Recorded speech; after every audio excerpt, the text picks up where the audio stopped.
Nama Adzrizky berusia 19 tahun sedang menjadi perbincangan usai lulus tes menjadi Bintara Polri.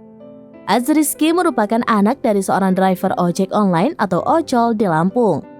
Ayah Adzrizky, Safrizal, berusia 49 tahun tak kuasa menahan tangis mengetahui anaknya lulus tes polisi. Begitu pula sang ibu Rosida berusia 48 tahun yang terisak begitu tahu anaknya lulus menjadi Bintara Polri. Baik Adzrizky maupun kedua orang tuanya tidak pernah menyangka bahwa ia akan menjadi seorang polisi.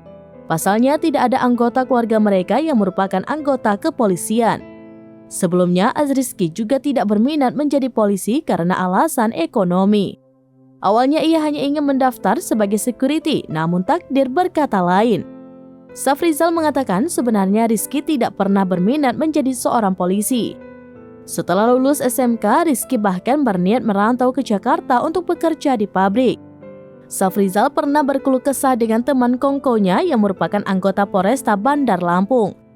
Setelah bertemu, anggota itu lalu bertanya kepada Rizky apakah mau bekerja sebagai security jika memang tidak berminat daftar polisi.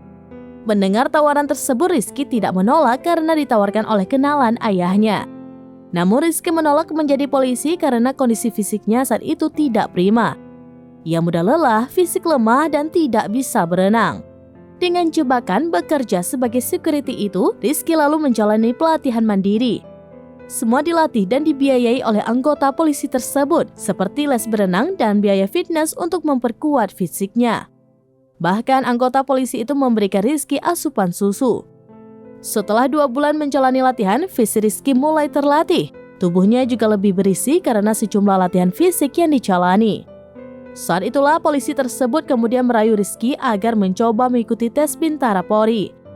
Rizky yang awalnya berniat menjadi security akhirnya memberanikan diri mengikuti tes Bintara dan lulus pada penerimaan gelombang kedua tahun 2023 di Polda Lampung.